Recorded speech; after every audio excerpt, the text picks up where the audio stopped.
Near mint condition, the home of collected editions. That cover's so awesome. Absolute format is the best way to own this store. Time to empty those wallets and fill those shelves.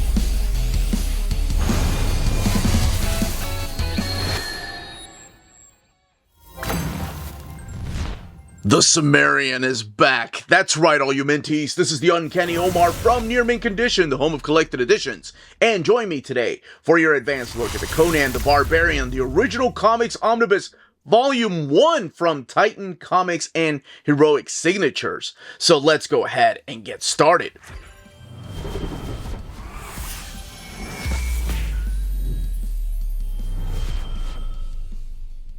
Now, before going any further, a big thank you to the folks at Heroic Signatures and Titan Comics for sending us an advance copy of this omnibus. This omnibus is due out in the direct market and book market on October 8th or 9th, depending on where you get your books. Now, I also realized that some distributors have gone out and sent this book, so some people already have it. So if you're wondering, what do you mean this is a first look?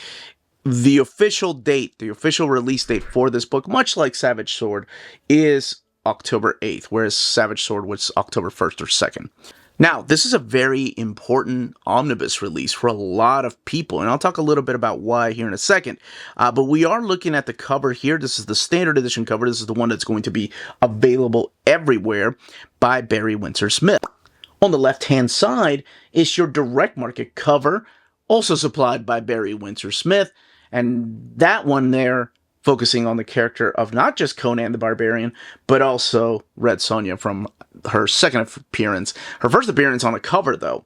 And, of course, the spine's looking the same.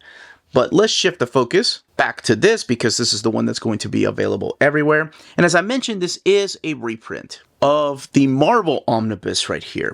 Now, there are going to be some differences and lots of similarities. And this is the original Marvel Years right here, as it was called, the original Marvel Years Omnibus, whereas this one, it's the original Comics Omnibus. And one other thing to note is that the Marvel logo is now missing from over here, as well as the Marvel Comics group, but they've done a really good job making sure that it looks just as good as the original printing, looking the same, so much so that I've talked about it with the Savage Sword of Conan, that the spine looks almost identical, with the exception of course, Heroic Signatures and Titan Comics there. But here, let's put it on the shelf. This is what it will look like if you are getting this book, in case you missed the original printing, right next to your Volume 2. And of course, all of them right here together on the shelf. And I can't wait for Volume 11, which will focus on the second series. But that's jumping the gun. So let's come back to this. So here we have, Marvel Omnibus, Conan the Barbarian, the original Marvel Years, Conan the Barbarian, the original comic omnibus right there, Roy Thomas, Barry Windsor Smith, same as over here, and Volume 1.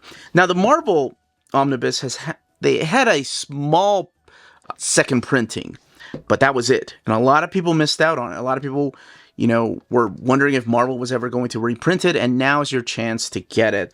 So here's what it looks like on the back, keeping the same kind of format with all the covers over here. Parental advisory here, and then the but the suggested for mature readers is down there. ISBN and the ISBN right over here. The Marvel logo, of course, no longer over here, but it is Heroic Titan Comics. What is collected and what's collected down there. Even keeping the same font up here, Born on the Battlefield, Conan's Marvel Adventures, are back and looking better than ever, remastered to the original coloring, and I'll mention why that's important here in a second.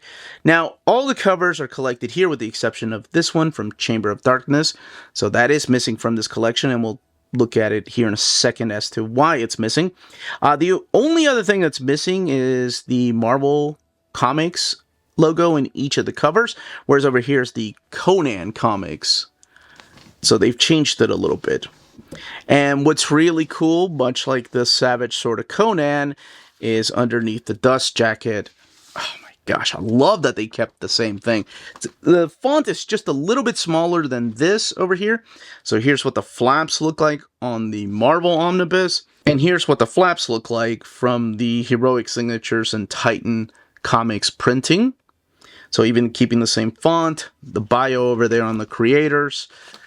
Now, here's what it looks like underneath the dust jacket, the original Marvel years, and that one is the original Comics Omnibus. The same pattern, that marble-looking stone pattern in the background. The coloring on the original Omnibus, I noticed on both the dust jacket and underneath the dust jacket, is just a little bit darker, just a little shade darker than the Titan Comics printing. And over here, this is such a stupid comparison, but I want to be as thorough as possible. It looks like the symbol is shifted a little bit to the left, whereas this one is a little more centered. Blood splatter is there. Oh, man. Okay.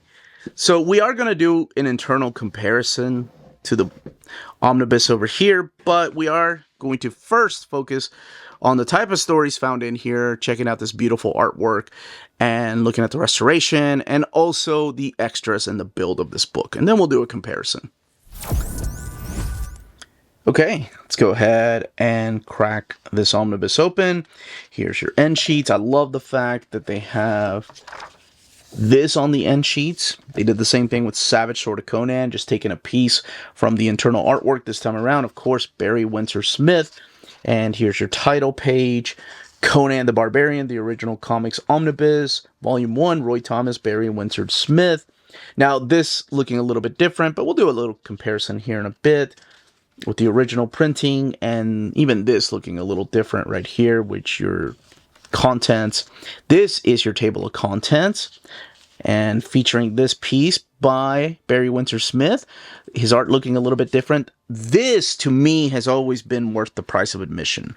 This particular omnibus brings back a lot of memories because it was my first time reading the material. I got into Conan as a kid, like most people probably did, watching the 2 movies and even the Red Sonja movie, which featured the character of Conan, but not really. And then, of course, when I got into middle school, I got interested in the books, just the covers, by Frank Frazetta doing a cover, actually, of one of the collections. And then I got into Robert E. Howard's novelization, or rather the original stories, of course. The cartoon was coming around the same time, and I was just Conan hooked. So when I found out that there were comics, I was heartbroken, because the comics at that time were like in the late 100s, and I was like, I can't start collecting this. I've missed over 100 issues. Oh my gosh, and there's a magazine named Savage Sword of Conan. I can't ever catch up. I'll focus on X-Men and then, of course, expand to superheroes. I didn't know that at any point I could have picked up one of those comics and just started reading it. And that is the beauty of Conan, is that you can start reading at any point. You don't have to have a volume 1. I've said that before, but I'm also a completist.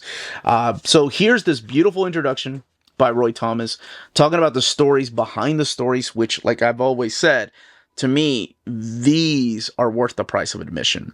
This I wish they would do in every single omnibus, whether it's a modern omnibus, whether it's something from the classic era, just talking about how Stan Lee came up with the idea. He even talks about the story of Star, even though it's not collected in this particular omnibus.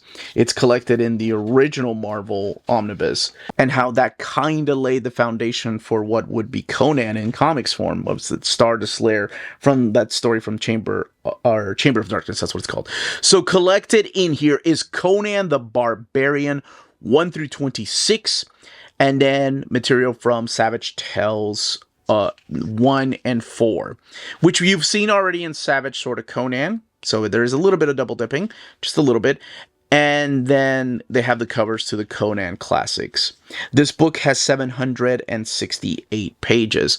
So unlike the original Savage Sword of Conan Marvel Omnibus and the new printing, this one's only missing 8 pages of material from between this and the original printing. And like I said, we'll go over what that is in a little bit. But let's talk about Conan and these part of history to me. So this is the first time that Conan has been in comic book format. They had shopped it around different comic companies, and for some reason people had passed on it. And eventually Marvel wanted to do something with swords and sorcery.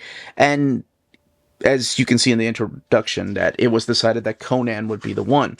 Now, what's really great about that introduction is you find out why they didn't get John Buscema. John Buscema was thrilled to be drawing Conan if he could. However, his page rates at the time was, I think, too expensive, so they got somebody new. So they got this young guy named Barry Smith. He was going as Barry Smith at the time. But eventually that guy would grow to be one of the biggest icons in comic book history. That is Barry Windsor Smith. His art, of course, looking a little bit different back here. I think, to me, he's really channeling that Jack Kirby type of art. You do get the story of Conan here in a series of flashbacks, including his relationship to King Cole. The letter pages are all intact through here, but you will see the evolution of Barry Windsor Smith. You'll see Conan fighting against beastmen. You'll see him fighting against magicians and sorcerers, fantastical creatures, and you'll see the difference between the way Barry Windsor Smith drew Conan in a very, I don't know, I like to call him the pretty Conan era with the horn helmet, because by the time John Buscema comes on board, he draws Conan like a rugged type of character, like a true barbarian. But the way that Roy Thomas writes the character, he is ruthless. He's a killer. He is not kind, and he doesn't treat... he doesn't treat people the way that they should be treated. There is a difference between him and like the people that live in the towns, and you'll be able to see that as you're reading through the book, because you think, okay, everybody is like this. You'll see a lot of characters that are very much like him, but no, not everybody's like him. Like the people that live in towns, the people that live in cities that need help, they're nothing like him. They're very civilized, whereas he doesn't know how to interact with women, how to interact with kids, or even how to have friends. And that's something that is very important at the very beginning, is that he is a loner. And that's the way Roy Thomas wrote him for 100+ issues. Whenever he would get some kind of sidekick or some kind of lady partner, they would eventually, well, spoilers, but they would either die or they would just eventually fade away, with the exception of one particular redhead, and I'm pretty sure most of you know what I'm talking about. Now, what's really cool about the stories found in here is that if you've read any of Robert E. Howard's books, there's a lot of adaptations of the books from to this comic book here, including some of the poems. So you have things like Tower of the Elephant, Frost Giant's Daughter, Twilight of the Grim Grey God, what's the other one? The God in the Bowl. Those are some of the books that have been adapted. And other stories by Robert E. Howard adapted into a Conan type of lore. Like taking characters that Robert E. Howard wrote and changing them a little bit to kind of fit this particular era, if you will. And Conan, for the most part, like I said, is alone. But then eventually, he does get some kind of traveling companions for a little bit. And like Rogues in the House, for example, which is also an adaptation of Robert E. Howard's stories. But there's characters like Murillo. There's characters like Bergen that show up. Like he's the thief, yes. Jenna. And that is before the character of course, Red Sonja coming in. And when she comes in, it's like, oh, she was really popular amongst the fans. So this I find interesting because this is another character, not by Robert E. Howard, but this is the character of Elric. And you may be familiar with that character if you've been getting some Titan collections. And this is the Frost Giant's Daughter. However, it has been, when it was printed in color, it was censored because Marvel had to abide by the Comics Code. And that is something very important to note, is that the Comics Code had to be censored. And you'll see a lot of the differences in the extras. Oh, the extras are wonderful in this, by the way, if you've never had a chance to read the behind the scenes. Unlike Savage Sword, which didn't have to abide by the rules. So some of these pages may look familiar, especially this particular panel right here that had to be altered a little bit to make sure that the Comics Code would approve it. And I said that Marvel had to abide by the Comics Code. This is another really cool thing about this particular collection, that you'll see the Marvel Comics group up there. So I mentioned a little bit earlier that the colors and the artwork has been restored. This isn't the first time that a company has collected Conan the Barbarian, the original Marvel years, or Savage Sword Conan. They've been collected before, not just by Marvel Comics in omnibus format, but Dark Horse did a restoration of the artwork, but instead of doing just a pure restoration, making the colors look like the original colors. They modernized the colors, like they airbrushed a lot of the things. Whereas this is the closest to the comic book colors as you're going to get. The comic book colors, of course, had mistakes. You know, there were spacing issues. Even on the covers, there was like lines that weren't supposed to be there. So the artwork thoroughly has been touched up and restored to the way that it should have been. Or I guess some comic book historians would beg to differ with that, right? They would think, oh, well, that original comic book format is the way that it should have been reprinted, mistakes and everything, including the paper stock, whereas this is printed on glossy paper. So the color looks a little bit different as it would than it was printed in the newsprint when it originally came out. And I love the fact that it's Marvel Comics Group. Like, Dark Horse didn't have that. And this is the first company, I want to say, that has had the ability to be able to print that internally. Now, it's not on the cover, but that is really cool. The letter pages are all intact, including some of the house ads and checklists that Marvel would have in their books. Gil Kane doing some of the artwork here, too. This is the Red Sonja issue right here, which has her second appearance. But her first appearance is right here when Conan is all tied up and needs some help. There's other characters that are also borrowed from other works, like Fritz Lieber's Pfefford and Grey Mouser. There are characters here that are Fafnir and Black Rat, for example. So it changed up a little bit. And yes, this is her first appearance when Conan needs some help getting out of a scenario. And then she comes back in issue number 24. Intact are the credits to the cover artist, like who did the colors as well as the inks. And something you'll notice is as the series progresses, Barry Windsor-Smith stops becoming the full-time penciler. You'll get a fill-in issue here and there, like, for example, by Gil Kane. And then eventually Barry Windsor-Smith just becomes the layout artist, laying out a lot of the artwork. This is a Gil Kane issue. Definitely, I can tell by just the lips. And then eventually Barry Windsor-Smith just does like the layouts and somebody else comes in and does the finishes. And then we also have collected in here the first John Buscema. Like, John was the guy that wanted to draw Conan. John was the guy that Roy Thomas wanted to draw Conan. However, they couldn't afford John. So they were like, okay, we'll get somebody cheaper. But the popularity of Conan kept growing and growing, so much so that they ended up getting a magazine, of course. And then big John Buscema finally got to draw Conan. He wasn't a fan of superheroes, which I never knew until these introductions. I never knew that Conan... Actually, I can't separate the two, John Buscema and Conan. That John Buscema was not a fan of drawing superheroes, but he was such a damn pro that I didn't know. I had no idea he wasn't a fan of drawing the Avengers or Thor. Although Thor is a lot like Conan, so I can kind of see that. So there's ads in here for other Marvel stories, just not the actual stories that are collected. This is the Frost Giant's Daughter story, the original one, from Savage Tales. At one time, this was going to be the direct market cover for the Savage Sword Conan, but they changed it. So again, the Savage Tales collecting this, and you are going to be able to see the differences between this and this over here. So over here, nipples aplenty. Over here, Comics Code said no. And they actually do a real thorough comparison later on, so you don't even have to flip back and forth as to what the differences are. Here is Savage Tales issue number 4, the story that was supposed to be in Savage Tales 2 before it got canceled. And then Dweller in the Dark was also the story that was colored, because they didn't want that story to go to waste after the title was canceled, in issue number 12 of Conan.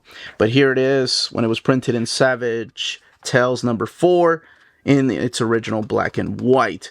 And then we get to the extras. By the way, I'm not going to compare the extras to the Marvel printing because the extras are exactly the same. Every single thing that you had in the original Marvel Omnibus is collected in here as far as the extras. The original artwork, the script, the sketches, the touch-ups, the original covers, some of them by Mary Severin, and some of them by, of course, Barry Windsor-Smith, Big John Buscema, and then the different inks. So the changes that they had to make because of the Comics Code.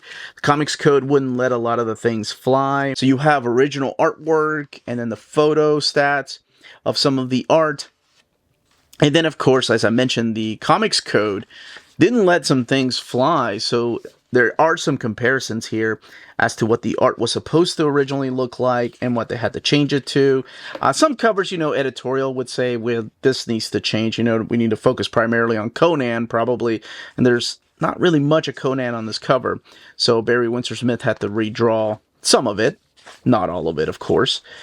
This is different covers, and here we have production photo stat on the left, original rendering of the priest right there, and then when it was changed, this had to be changed because the Comics Code didn't like the fact that Conan wasn't punished for killing all these men. So they had to change a little bit of the wording. It's things like that. It's just such a good look at the history of comics, not just Conan, and just how much they had to abide by the Comics Code.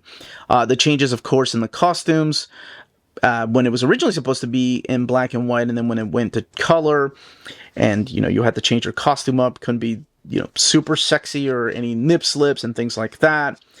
And it was happening in the black and white magazine, but they couldn't do that when they printed it.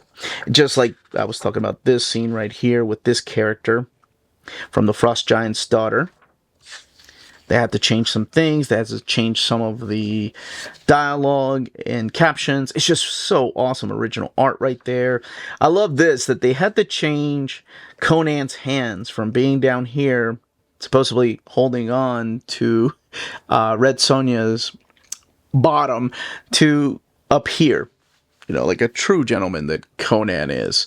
Changing that towel.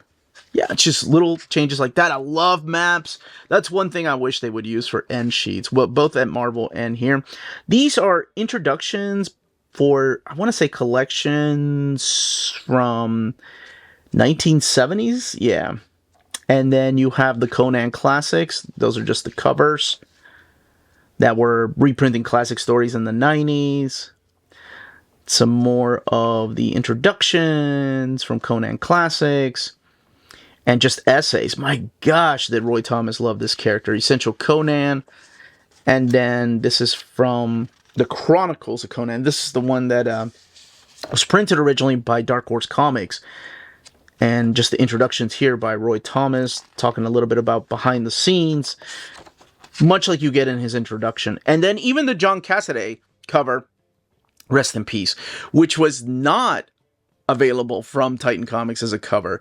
Actually, as a matter of fact, the direct market cover by Barry Windsor-Smith became the standard edition cover for Titan Comics.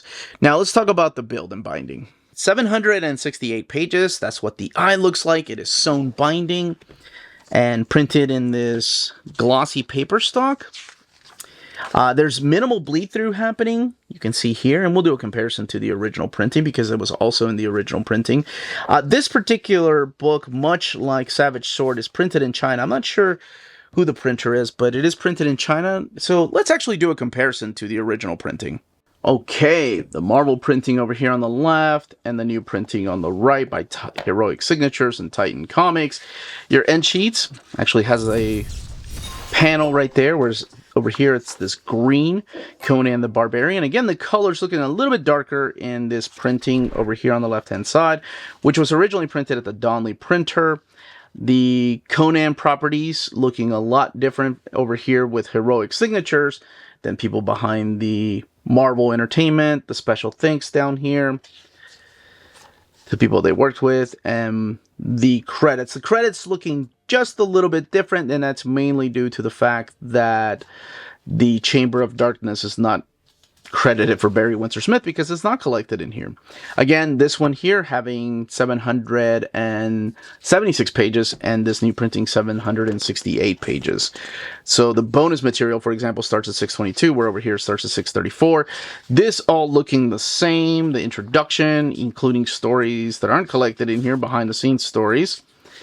And then your map of the Hyborian Age. I love this map so much. I would go back to it. I remember because that was the first time I had read it. So over here, of course, we kick it off with Conan #1 as well as you should. But over here with Marvel, they just wanted to be completists and have like this prototype story of the character of Star the Slayer. Star's a little bit different than Conan though. He gets to come to our world and then gets back to his world. It's a really short story. And then we kick it off with Conan the Barbarian. Now, as far as the colors here, honestly, it looks almost identical. Like the colors maybe just a little bit darker over here than over here. The paper stock seems just a little bit, and I mean just a little bit thicker in the Marvel Omnibus. And that could be due to the type of glossy paper. This one here, it kind of reminds me a little bit of the, it's not like iMac. When I say iMac printer, it's not like the thin paper stock that iMac would use, but it's got that almost like dust feel to it, whereas over here it's like a slick feel. So that could be why it's a little bit darker over here than over here. But let's talk about the bleed through. Let's talk about, like, man, look at that. Reminds me of like what McFarlane was doing later on. So you can see the bleed through happening through the white pages and through light colors. It's a little more prominent over here in the new printing just because the paper stock's just a little bit thinner. But I mean, it's not like it's not over here. We still see bleed through happening in the original printing than we do over here.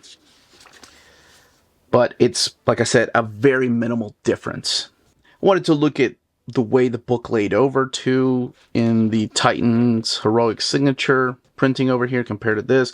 Honestly, the eye looking very similar to that of the Donnelly printer, and letter pages all intact and untouched. So yes, if you missed out on it, this is a great opportunity for you to get it. And that's it. By Crumb. He's back, baby. He's back. That, as they say, is that. If you're interested in purchasing this omnibus, don't forget to check out our sponsors. If you're in Europe and you're interested in buying these books, definitely check out Walt's Comic Shop in Berlin, Germany. They have the cheapest pre-order prices, flat shipping rate of €12 for all EU countries, emails answered within 24 hours, waltscomicshop.com, and you can use the code nearmintcondition at checkout and get free shipping for all EU countries with your first order over €40. That's Walt's Comic Shop, your reliable source for omnis and premium collected editions in Europe. Ding! CheapGraphicNovels.com, your online home for graphic novels and collected editions up to 50% off cover price. They have excellent shipping and prompt and helpful service. Check out their bargain deals for up to 90% off cover price. And don't forget that CGN also takes pre-orders. That way you don't miss out on the hottest releases. And they are currently running a special promotion for you Minties. If you're a first-time customer, after receiving your order confirmation email, reply back to that email and let them know Near Mint Condition sent you their way. They will then apply a free shipping promotional credit to your next order in the US. Cheap Graphic Novels, your source for the hottest books with the kind of deep discount, quality shipping, and customer service that will keep you coming back for more. And that was the content, the page count, and build of this omnibus. Let me know in the comments down below if you are picking this up, if you have the original Marvel Omnibus, or if this is your chance to get into Conan and you've never read it before and you've just heard stories about it, or you're coming from the books or the movies or even the cartoon. I would love to know all those comments down below. Don't forget to smash that like button, subscribe, and ring that bell for notifications. Everyone, stay healthy and safe out there. Much love.